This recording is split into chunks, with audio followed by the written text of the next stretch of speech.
उधर ज्ञानवापी मस्जिद मामले में हिंदुओं को मिली बड़ी जीत। इधर मथुरा में तैयार हो गए बुलडोजर। 56 मुस्लिम देश भारत के खिलाफ हो गए खड़े। हो गया बड़ा कांड। मुसलमानों ने खाई भारत को मुस्लिम राष्ट्र बनाने की कसम। कहा पंडित धीरेन्द्र कृष्ण शास्त्री क्या योगी से भी लेंगे बदला। अमित शाह को उठाना पड़ा बड़ा कदम। रात भर जागकर प्लान बनाते रहे मोदी, अमित शाह और योगी। आ गया सबसे बड़ा आदेश। 1000 बुलडोजर को तैयार रहने के लिए कहा गया।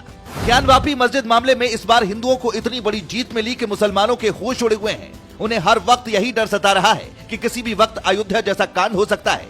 लेकिन इसी बीच योगी आदित्यनाथ ने एक बहुत बड़ा आदेश दे दिया, जिसके बाद करीब 1000 बुलडोजर को तैयार कर दिया गया। बुलडोजर धीरे धीरे मथुरा की तरफ रवाना हो रहे हैं। लेकिन जैसे ही इसकी खबर असदुद्दीन ओवैसी को मिली, उनके पसीने छूट गए और वो एक ही बात कह रहे हैं कि अगर मथुरा में कुछ गलत हुआ तो अंजाम ठीक नहीं होगा। लेकिन इसके बावजूद योगी आदित्यनाथ ने पूरा मन बना लिया। ज्ञानवापी मामले में हिंदुओं की बड़ी जीत के बाद से मौलानाओं को बुखार चढ़ गया है। वो ऊट पटांग बयान देकर देश का माहौल बिगाड़ रहे हैं, जिसमें उनका साथ मुस्लिम देश भी दे रहे हैं। लेकिन सनातनियों की रक्षा करने के लिए मोदी, शाह और योगी ने एक ऐसा मेगा प्लान बनाया है, जिसके बाद से मौलानाओं की भी नींद हराम हो गई है। सुबह उठने के साथ ही उन्हें ऐसा झटका लगा कि वो भी बिल्कुल खामोश होकर बैठ गए। ज्ञानवापी मुद्दे पर सुप्रीम जीत के बाद अब शाह ने खुलेआम मुस्लिम देशों को भी कड़ी चेतावनी दे दी है। इतना ही नहीं, अयोध्या काशी के बाद अब मथुरा पर मोदी योगी सरकार ने आंखें गड़ा ली है। अब वो दिन दूर नहीं है जब मथुरा में भी सनातनियों की बड़ी जीत होगी और भव्य कृष्ण मंदिर बनेगा। मोदी योगी को हराने के लिए तो विपक्ष से लेकर बड़े बड़े योद्धा मैदान में उतर रहे हैं। इतना ही नहीं, पीछे से रणनीति बनाकर हिंदुओं को और सनातन धर्म को चोट देने की कोशिश की है। लेकिन मोदी और योगी ने मिलकर इन सब की बैंड बजाने की कसम खा ली है। लेकिन इसी बीच मुस्लिम देश भारत के खिलाफ साजिश रच रहे हैं और चाह रहे हैं कि मोदी को किसी भी तरह से दोबारा सत्ता में न आने दिया जाए। यही वजह है कि अमित शाह ने बॉर्डर पर चौकसी बढ़ाई है, जबकि इधर योगी ने भी अब मथुरा में कड़ा बंदोबस्त कर दिया है। बाबा बुलडोजर के नाम से फेमस योगी ने प्रदेश के सभी बुलडोजर को तैयार रहने को कह दिया है, ताकि कोई भी सनातनियों की आवाज को दबा ना सके। सनातन धर्म को बदनाम करने वाले टूल किट गैंग के खिलाफ भी अब बड़े एक्शन की तैयारी की गई है। बॉलीवुड के टूल किट गैंग को भी सबक सिखाने की तैयारी है, क्योंकि अगर मुसलमानों की कोई बात होती है तो पूरा बॉलीवुड एकजुट होकर बयानबाजी करने लगता है।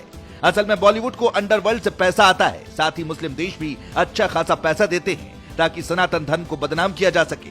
लेकिन अब जब ज्ञानवापी मामले पर हिंदुओं की बड़ी जीत हुई तो सबकी बोलती बंद हो गई। हाथ सूझ गया और एक भी ट्वीट करने की हिमाकत नहीं हुई।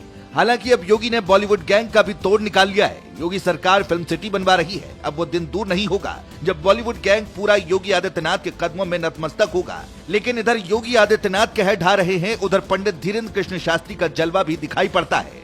पंडित धीरेन्द्र कृष्ण शास्त्री के कदमों पर बॉलीवुड के स्टार पहुंचने लगे हैं। कुल मिलाकर सनातनियों की बढ़ती ताकत से घबराए बड़े बड़े दिग्गज सुरमाओं को भी चैन की नींद नहीं आ रही। लेकिन इसी बीच ज्ञानवापी में जीत के बाद अब मथुरा पर निगाहें सरकार ने टेढ़ी कर ली है और सनातनियों को जीत दिलाने का वादा कर दिया गया है, जिसके बाद से अयोध्या से संतों में खुशी की लहर दिखाई दे रही है। पहले राम मंदिर बनने की खुशी, फिर ज्ञानवापी की जीत और अब मथुरा में श्री कृष्ण भगवान का भव्य मंदिर बन सकता है।